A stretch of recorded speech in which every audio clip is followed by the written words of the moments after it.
آپ اسی ناکامی کی وجہ سے آج پریس کانفرنس کر رہے تھے. وہ میں آخر پر بتاؤں گا کہ عمران خان نے نیا ٹیکہ کون سا لگایا جس سے یہ پریس کانفرنس کرنا جو ہے وہ اشد ضروری ہو گئی تھی. تو آپ نے کہا کہ وہاں گولی نہیں چلی, تو پھر میرا سوال ہے کہ اگر گولی نہیں چلی تو پھر ورکر کیوں بھاگا؟ وہ ورکرز جو کنٹینرز ہٹا کے, کھائیاں, پہاڑیاں اور پتہ نہیں کیا کچھ عبور کر کے, بلٹس جو آپ نے ربر کی چلائیں وہ لے کے, آنسو گیس لے کے, لاٹھی چارج لے کے, اور پہلے بھی آپ نے 26 نمبر چنگی پر بھی لاشیں گروا دی تھیں, اس سب کو اپنی لاشیں اٹھا کے جو ڈی چوک پہنچا وہ وہاں سے کیوں بھاگا؟ آپ کہتے ہیں گولی نہیں چلی. تو پھر بی بی سی, الجزیرہ اور آپ کو متی اللہ جان کا پتہ ہے کس طرح آپ نے اس کے اوپر پھر جھوٹا کیس بنایا اٹھا کے, کیونکہ وہ آپ کا سارا جھوٹ سامنے رکھ رہا تھا. کتنی لاشیں گری وہ آپ کے سامنے رکھ رہا تھا. آپ کے اندر کے ذرائع معید پیرزادہ صاحب کو بتا رہے ہیں کہ 105 لاشیں وہاں سے اٹھائی گئیں. تو پھر یہ سب کیا ہے؟ بی بی سی جھوٹ بول رہا ہے, الجزیرہ جھوٹ بول رہا ہے, پوری دنیا کا میڈیا جھوٹ بول رہا ہے, پاکستان کے اپنے رپورٹر جھوٹ بول رہے ہیں, صرف آپ سچ بول رہے ہیں. تو پھر ہمارے کچھ سوالات ہیں آپ سے کہ اگر گولی نہیں چلی وہاں پر تو آپ یہ بتا دیجئے کہ یہ تمام چیزیں تو ہم نے آپ سے پوچھ لیں. تو آپ نے کہا کہ گولی وہاں پر گارڈز نے چلائی, جو پاکستان تحریک انصاف کے قیادت تھی ان کے گارڈز نے. آپ نے ابھی تو اپنے منہ سے کہا کہ قیادت بھاگ گئی تھی. تو اگر قیادت بھاگ گئی تھی تو پھر گولی, ان کے گارڈز وہاں کھڑے تھے, قیادت بھاگ گئی تھی. تو آپ نے اپنے منہ سے کہا کہ قیادت بھاگ گئی تھی, تو پھر گارڈز وہاں کھڑے تھے اور قیادت بھاگ گئی تھی. تو پھر گولی اگر آپ نے نہیں چلائی تو آپ نے کیا بتیاں بند کر کے ان گارڈز کو فیسیلیٹیٹ کیا کہ وہ لوگوں کا قتل کریں؟ پھر آپ نے وہ ساری جگہ دھو کے, آپ کے پاس تو بہت قیمتی موقع تھا کہ آپ ان گارڈز کو اور ان کی قیادت کو پروسیکیوٹ کرتے, پرسیکیوٹ نہیں بلکہ پروسیکیوٹ کرتے, اور آپ ان کو سزائیں دلواتے. آپ نے تو وہ سارا کچھ ہی دھو دیا.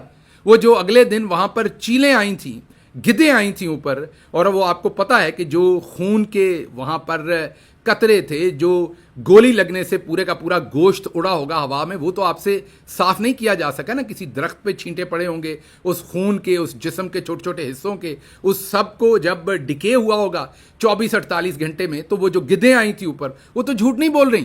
نیچر کبھی جھوٹ نہیں بولتی, جانور کبھی جھوٹ نہیں بولے گا. جانور کسی آرٹیفیشل وجہ سے, آپ کے خوف یا پی ٹی آئی کے پروپیگنڈے یا سوشل میڈیا کی وجہ سے وہاں گدھیں نہیں آئی تھیں. وہ لاشوں کے اوپر آئی تھیں جو آپ نے گرائی تھیں. لاشیں آپ نے اٹھا لیں, لیکن لاشوں کی باقیات تو پڑی ہوں گی نا. لاشوں کی باقیات, خون کے قطرے, جسم کے چھوٹے چھوٹے ٹکڑے جو بلٹس لگنے سے ہوا میں اڑے ہوں گے اور رپچر ہو کے, وہ تمام تو وہاں گھاس پھوس, وہاں پر جو چھوٹے چھوٹے جھاڑیاں, ان سب کے اندر پڑا ہوگا نا, اس کے اوپر وہ گدھیں آئی تھیں.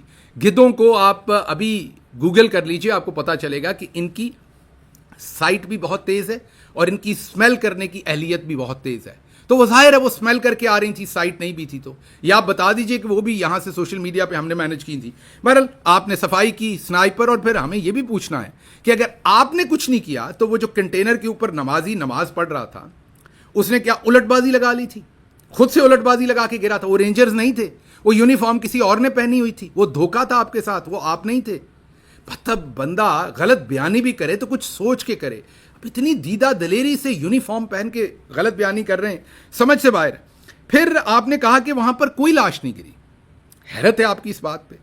آپ مطلب میں اس پہ آپ کو کیا کہوں کہ 13 لاشیں دفنائی جا چکی. انیس ستی کے والد کی آنکھیں شاید آپ کو بھول گئی. انیس ستی کے والد نے جب وہاں کھڑے ہو کے بتایا کہ میرے 19 سال کے بیٹے کو سنائپر نے گولی مار کے میرے سامنے قتل کر دیا, پشت میں گولی لگی جو نیچے تک گئی.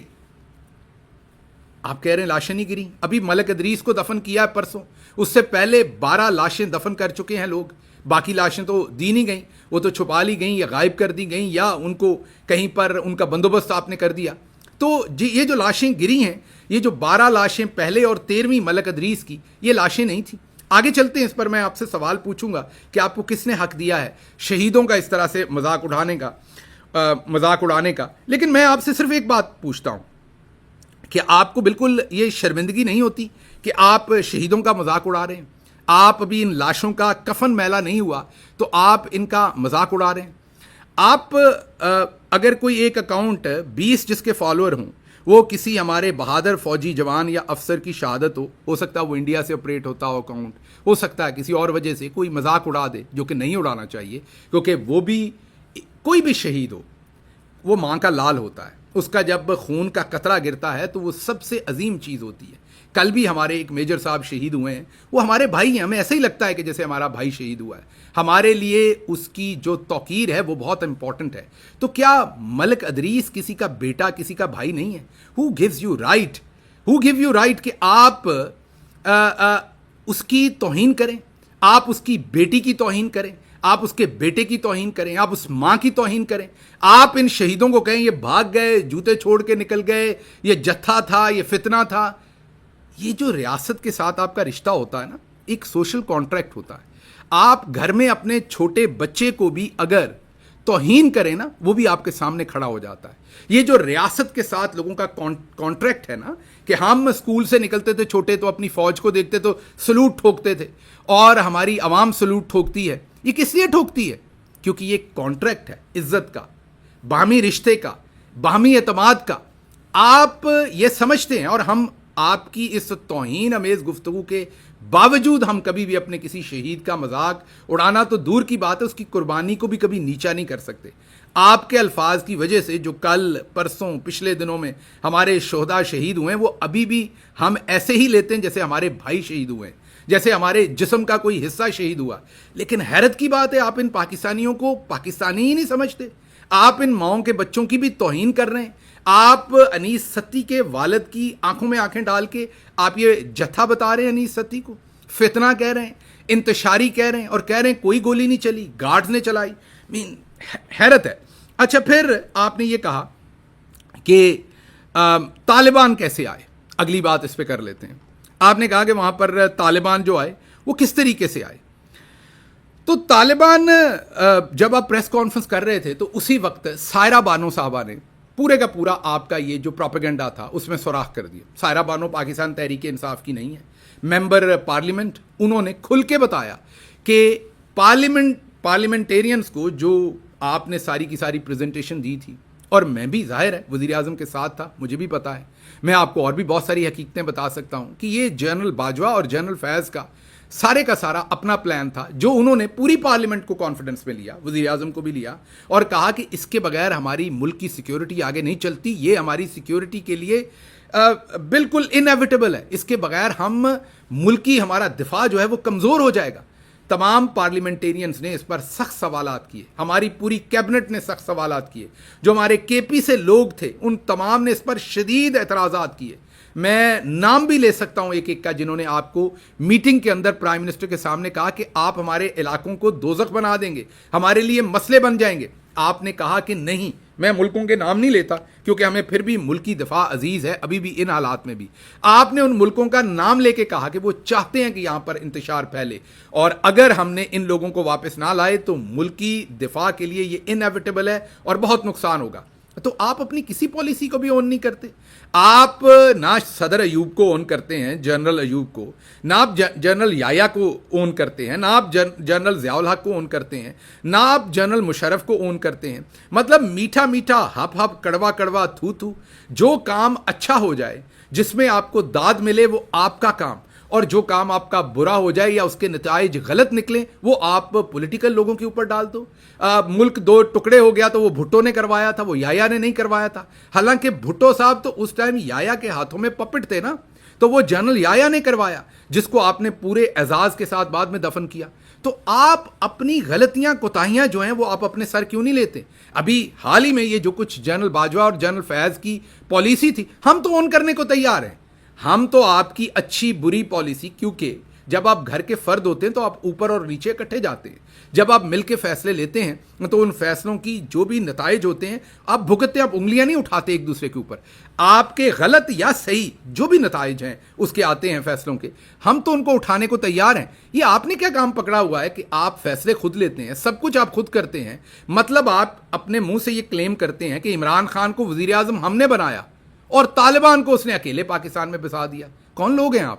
مطلب عمران خان کو وزیر اعظم آپ نے بنایا, سب کچھ آپ خود کرتے ہیں. آگے بتاتا ہوں آپ کیا کیا کرتے ہیں, آگے آپ نے ہمیں خود ہی بتایا ہے. لیکن طالبان کو عمران خان نے بسا دیا.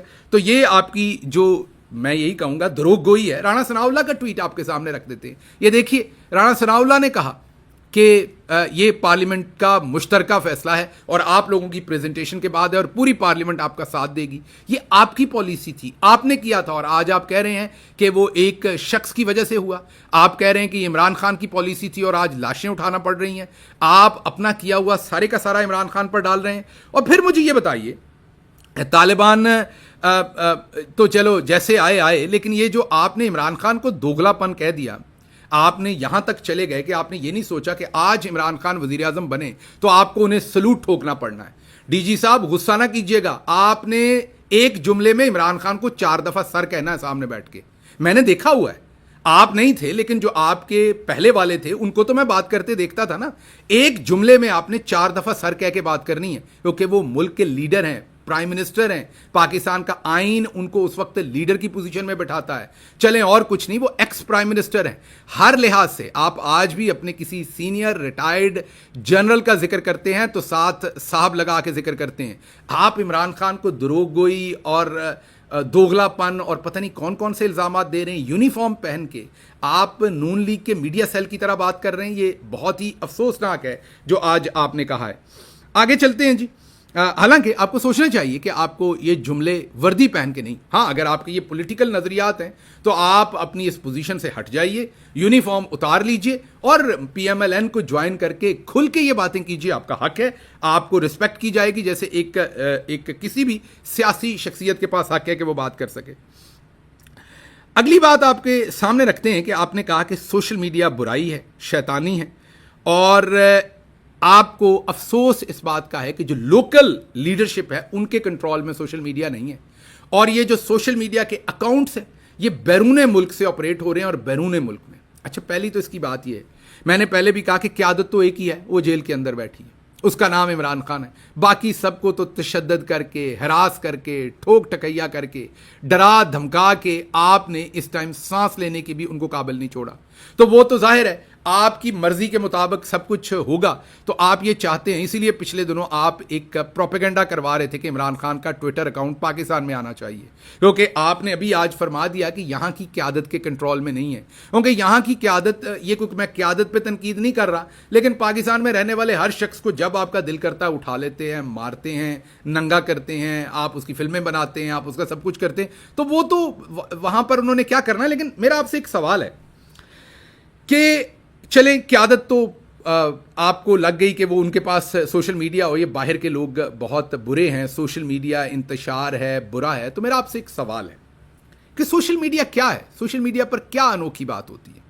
سوشل میڈیا وہی باتیں نہیں کرتا جو 20 سال پہلے, 50 سال پہلے, 30 سال پہلے لوگ گاؤں کے تھڑے پر بیٹھ کے بات کرتے تھے, چوک میں, توت کے درخت کے نیچے, نائی کی دکان پر, حلوائی کی دکان پر. بات کیا ہوتی تھی؟ او آئے جنہ ٹاکے بم چلائے. کیا تھا وہ جملہ؟ وہ جملہ یہ تھا کہ وی فیلڈ ان ڈھاکہ. جب کسی کا مذاق اڑانا ہوتا تھا گاؤں میں تو اس کو کہتے تھے او آئے جنہ ٹاکے بم چلائے. اس کا مطلب یہ تھا کہ یہ وہی ہیں صاحب. گاؤں میں اس کا مذاق اڑایا جاتا تھا کہ یہ وہ بندہ ہے جس نے ڈھاکے بم چلایا تھا, مطلب یہ کسی کام کا نہیں, اس سے کچھ نہیں ہوا. وہ کوئی آپ کا اکیلے مذاق نہیں تھا, پوری قوم کا ہی تھا. قوم اپنا ہی مذاق اڑا رہی تھی کیونکہ وی فیلڈ ان ڈھاکہ.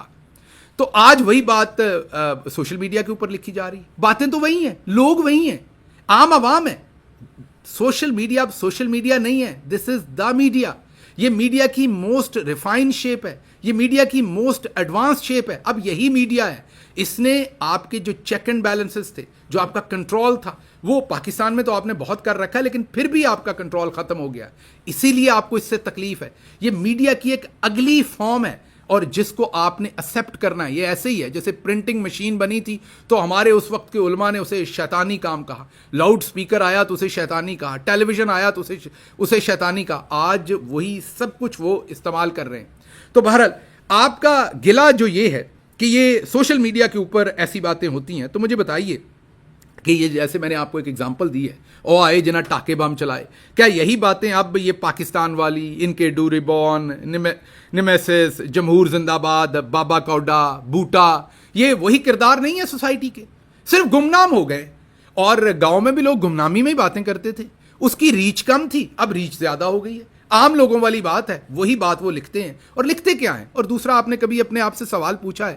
اب خود کہتے ہیں یہ گمنامی اکاؤنٹ ہے, بے نامی اکاؤنٹ ہے.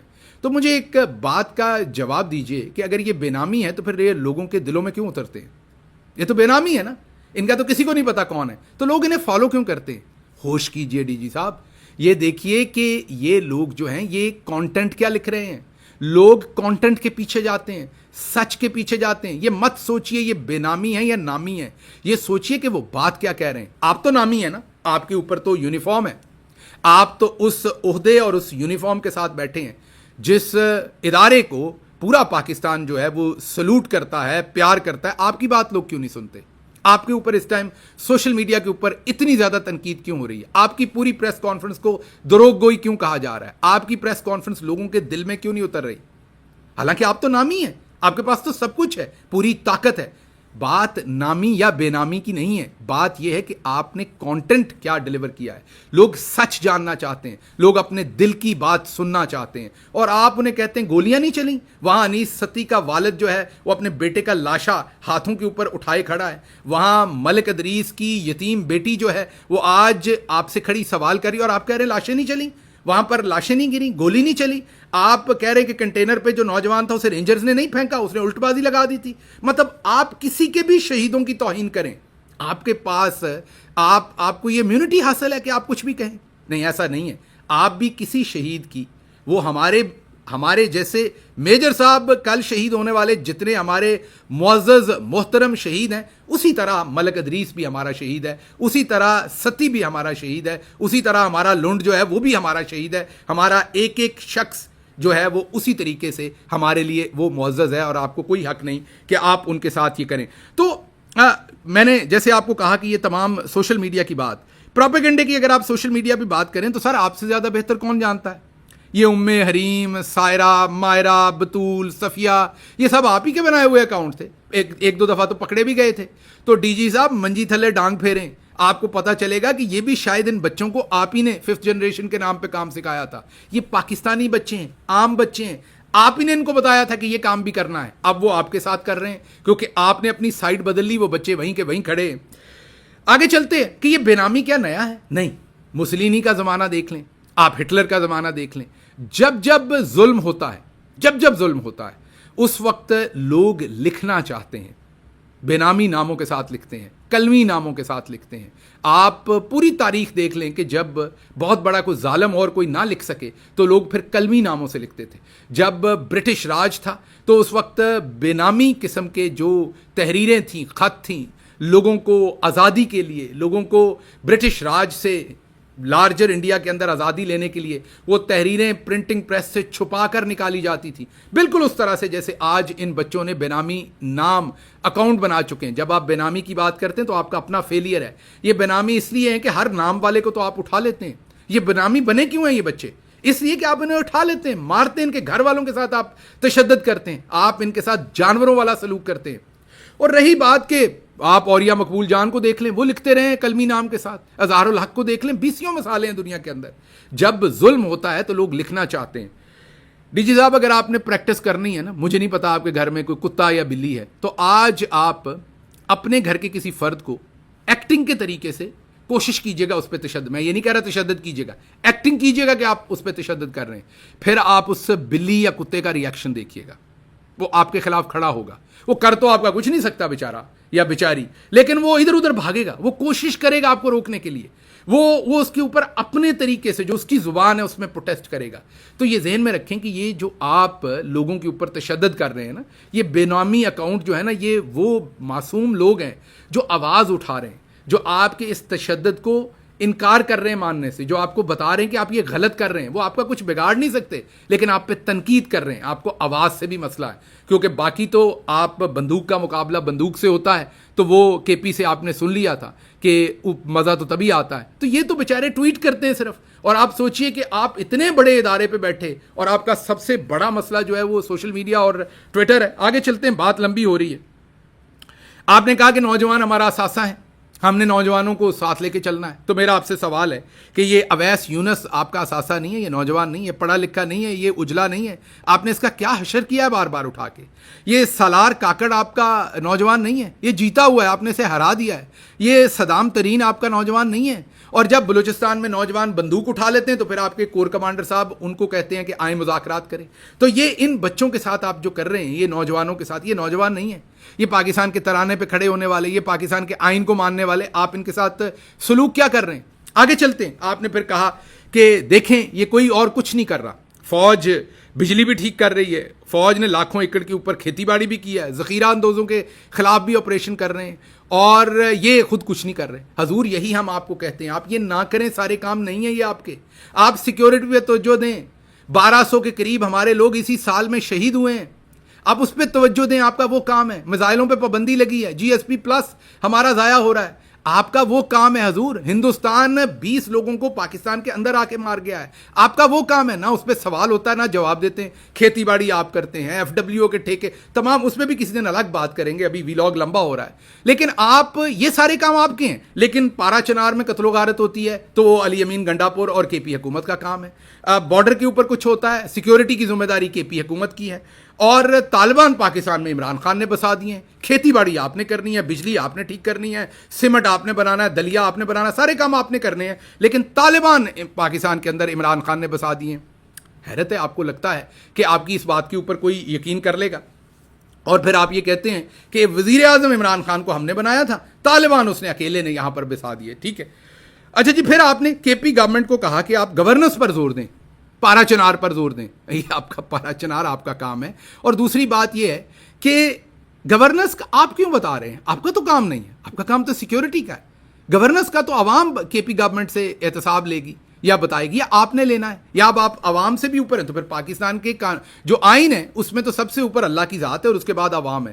کہ آپ کہیں درمیان میں آ گئے ہیں, یا اوپر نکل گئے ہیں, یا نیچے کہاں ہیں آپ؟ آپ کا گورننس بتانے کا یہ آپ کا مینڈیٹ ہے, یہ آپ کا سکوپ ہے. آپ KP گورنمنٹ کو کیسے بتا رہے ہیں؟ اور وہ واحد گورنمنٹ جو فارم 45 پہ آئی ہے پورے پاکستان کے اندر, آپ اس گورنمنٹ کے پیچھے پڑ گئے ہیں. اس کے بعد آپ نے کہا کہ آپ ہی لوگ تھے جو ملٹری کورٹس کے گیت گاتے تھے. واہ واہ واہ, ماشاء اللہ ماشاء اللہ. ملٹری کورٹ سے عمران خان نے اپنے کسی سیاسی مخالف کو سزا دلوا دی تھی نا. ملٹری کورٹ میں عمران خان کی کوئی زمین پہ قبضہ ہوا تھا جس کی آپ نے سزا دے کے فارغ کروا دی تھی. ملٹری کورٹس کے فیصلے کی وجہ سے عمران خان کی شوگر مل بن گئی تھی. ملٹری کورٹس کے فیصلے کی وجہ سے عمران خان نے جا کے ایون فیلڈ میں کوئی اپارٹمنٹ خرید لیے تھے.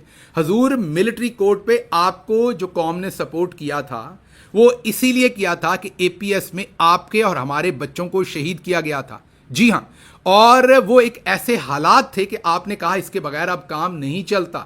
بالکل ویسے ہی جیسے آپ نے کہا کہ طالبان کو لانا ضروری ہے, بالکل ویسے ہی جیسے آپ نے اور بہت سارے کام کیے جن میں سے کئی بیک فائر کیے. جیسے مشرف کی جو پالیسی تھی وار اگینسٹ ٹیرر, وہ بیک فائر کی اور ہم نے لاشیں اٹھائیں, پورے پاکستان نے اٹھائیں اور شہادتیں کروائیں. تو آپ ہمیں یہ بتا رہے ہیں کہ یہ ملٹری کورٹ کے آپ پہلے گیت نہیں, ہم کبھی گیت نہیں گاتے تھے. آپ نے اپنی مجبوری بتائی تھی اور ہم آپ کے ساتھ کھڑے ہوئے تھے. ہمارے اور آپ کے بچے شہید ہوئے تھے, ان کے لیے آپ انیس ستی کا موازنہ ان کے ساتھ کر رہے ہیں. آپ نے یہ جن لوگوں کو ملٹری کورٹس کے اندر سزا دی آپ ان کا موازنہ کر رہے ہیں. تو پھر اندلیب عباس بھی اسی گاڑی میں تھی, اس کے بارے میں تو آپ نے کچھ نہیں کیا. پھر مراد راز صاحب کو آپ نے بالکل چھوڑ دیا کیونکہ انہوں نے پریس کانفرنس کر دی. اچھا آپ یہ بات کرتے پریس کانفرنس, کیونکہ آپ نے ہمارے لوگوں کو پریس کانفرنس کروائی. پھر آپ نصرت جاوید صاحب جیسے, ویسے تو کس دن میں دوبارہ بات کروں گا, یہ اس میں کوئی شک نہیں کہ نصرت جاوید صاحب بہت سینئر جرنلسٹ ہیں اور کبھی کسی زمانے میں وہ اینٹائی اسٹیبلشمنٹ رہے ہیں. لیکن ایسا نہیں ہوتا, آپ کو پوری زندگی ہر دن آپ کا امتحان ہوتا ہے. ایسا نہیں ہوتا کہ آپ ماضی میں اینٹائی اسٹیبلشمنٹ رہے ہوں اور بعد میں ایسا ہی ہے کوئی شخص ساری زندگی اچھی زندگی گزارے اور اپنے 60ویں سال میں جا کے رشوت لے لے تو ہم کہیں گے نہیں یہ بڑا اچھا آدمی ہے. نہیں, آپ اس کو اس وقت اس کنڈکٹ پر جج کریں گے. یہ تمام جو پاکستان کے سابقہ لبرل اور اینٹی اسٹیبلشمنٹ لوگ ہیں یہ آج اسٹیبلشمنٹ کی گود میں بیٹھے ہوئے ہیں. ہم ان کے ماضی کے کاموں کا احترام کرتے ہیں لیکن آج تنقید کرتے. آپ نے نصرت جاوید صاحب کے تھرو میری اپنی طرف سے تحقیر کی کہ مجھے جب آپ نے میرا آکسیجن ماسک چھین لیا تھا, آپ مجھے پتہ نہیں وہ کون سے سیڈیٹیو قسم کے کوئی انجیکشنز لگا کے وہاں لائے تھے, نہ مجھے سانس آ رہی تھی نہ سمجھ آ رہی تھی. آپ چاہتے نہیں تھے کہ میں جج کو بتا سکوں کہ آپ مجھے کیسے الٹا لٹکا کے تشدد کرتے رہے ہیں. تو آپ نے مجھے بالکل بے ہوش کیا تھا اور مجھے سانس نہیں آ رہی تھی اور پتہ نہیں چل رہا تھا اور میں سانس لے رہا تھا کھینچ کھینچ کے اور ماسک مانگ رہا تھا. آپ نے پرسوں نصرت جاوید سے اس پر میری تحقیر کروانے کی کوشش کی. تو میں آپ کو صرف ایک بات بتاتا ہوں کہ آپ ہماری سویلینز کی توہین کرتے ہیں کبھی پریس کانفرنس کروا کے اور دیکھتے ہیں دیکھیں یہ ہیں یہ بزدل، یہ نواز شریف بھاگ گیا، یہ فلانے نے پریس کانفرنس کر دی، یہ فلانے نے کر دی. تو مجھے یہ بتائیے، ہمارے اصل میں بھائی ہیں، میں آپ کو تانا نہیں دے رہا لیکن آپ کو حقیقت میں جھنجھوڑ کے بتا رہا ہوں.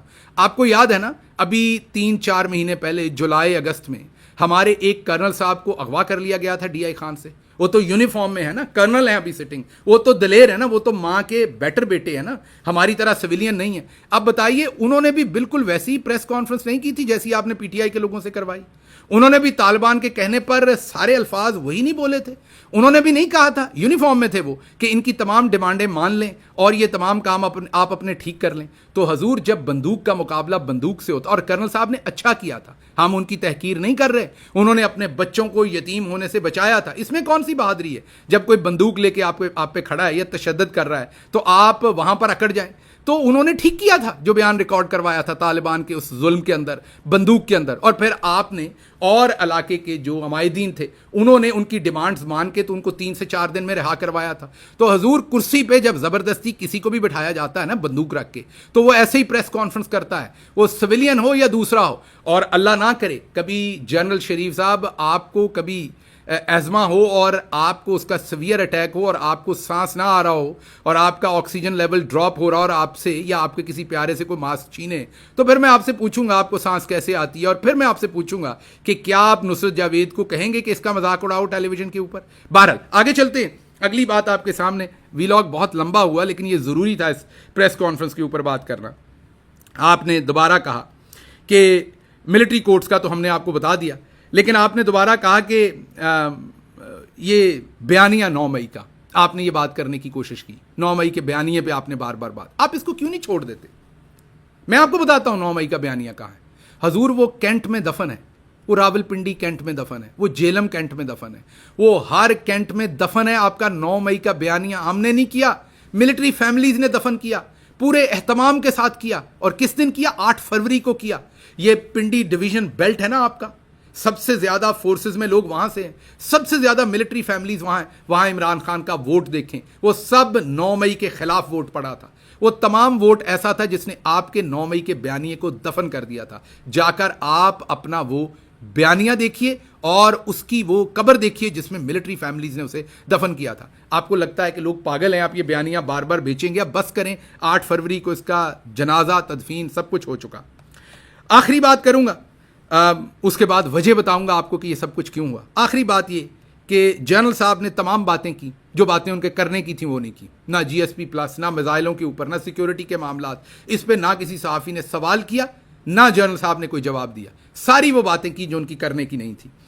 اور آخر پہ میں نے آپ سے وعدہ کیا تھا بتاؤں گا کہ کیا کمپیلنگ ریزن تھا کہ جنرل صاحب نے آج یہ تمام کا تمام کام جو ہے وہ کیا. ریزن یہ تھا کہ عمران خان نے پورے سسٹم کو برہنہ کر دیا. عمران خان نے پاکستانی اسٹیبلشمنٹ کو ککھ نہیں چھوڑا ان کے پلے. ہمیشہ انہوں نے اپنا ایک روب دبدبا بنایا تھا. ابھی عمران خان کو ڈیل آفر کی کہ آپ باقی سب بھول جائیں، ملٹری کورٹس والے لوگوں کو بھی بھول جائیں، اپنے دوسرے ورکرز کو بھی بھول جائیں، آپ کو ہم بنی گالا بھیج دیتے ہیں، آپ وہاں آزاد ہی ہوں گے، اپنا کھائیں پئیں رہیں.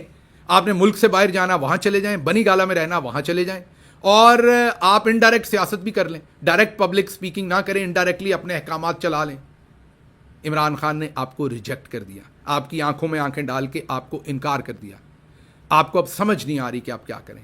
عمران خان نے آپ کا پورا بھرم جو ہے وہ سب کے سامنے توڑ کے رکھ دیا ہے.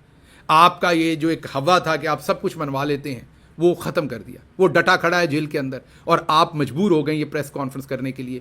آپ دوبارہ اباؤٹ ٹرن کر رہے ہیں اور نئی پالیسی بنانے کی کوشش کر رہے ہیں خوف کی. میں آپ کو دوبارہ کہوں گا، ہم سب پاکستانی ہیں، کوئی برا ہے کوئی اچھا ہے، کوئی آج برا کر رہا ہے اچھا کر رہا ہے، کوئی جھوٹ بول رہا ہے کوئی سچ بول رہا ہے. ملک ایسے آگے نہیں بڑھے گا. اپنے ارد گرد کے حالات دیکھیں، دانش مندی سے کام لیں. یہ جو آج آپ کی پریس کانفرنس ہے اس نے زخموں کو کریدا ہے، اس نے زخموں کو گہرا کیا ہے، دلوں کے اندر دراڑیں مزید گہری کی ہیں.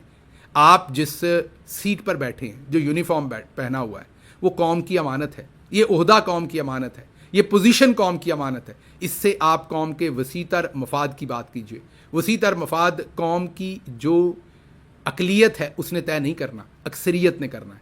90% قوم طے کر چکی ہے. قوم عمران خان کے پیچھے کھڑی ہے, پاکستان کے آئین کے پیچھے کھڑی ہے, جمہوریت کے پیچھے کھڑی ہے, رول آف لا کے پیچھے کھڑی ہے, فریڈم آف سپیچ کے پیچھے کھڑی ہے, ہیومن رائٹس کے پیچھے کھڑی ہے. قوم انیس ستی کے پیچھے کھڑی ہے, قوم ملک ادریس کے پیچھے کھڑی ہے, قوم ارشد شریف کے پیچھے کھڑی ہے, قوم ذل شاہ کے پیچھے کھڑی ہے. آپ کو اس چیز کا احترام کرنا چاہیے اور اب اس چیز کو لیٹ گو کرنا چاہیے. یہ جو آپ کرنے کی کوشش کر رہے ہیں, یہ آپ ایک کام کر لیجئے, میری بات مان لیجئے, آخری جملہ کہوں گا. آپ ریٹائرڈ فوجی افسران کو بلا لیجئے, آپ ان کی ووٹنگ کروا لیجئے, جی ایچ کیو کے اندر ان کا ایک اہتمام کیجئے, ان کو کھانا کھلائیے. یہ آپ روز صحافیوں کو کھلاتے ہیں نا, جو ٹاؤٹ صحافی ہیں, ان کو ساروں کی بات نہیں کر رہا. آپ ریٹائرڈ افسران کو بلائیے, کھانا کھلائیے اور وہاں پر ان کا ایک فیئر ریفرنڈم کروا لیجئے. جو فوجی افسران ریٹائرڈ کہہ دیں وہ کر لیجئے. لیکن مسئلہ یہ ہے کہ آپ کو روشنی سے ڈر لگتا ہے, آپ کو سچ سے ڈر لگتا ہے, اور آپ دروغ گوئی میں بہت دور نکل گئے ہیں. مجھے یہاں سے اجازت دیجیے. اللہ آپ کا حامی و ناصر ہو. پاکستان زندہ باد.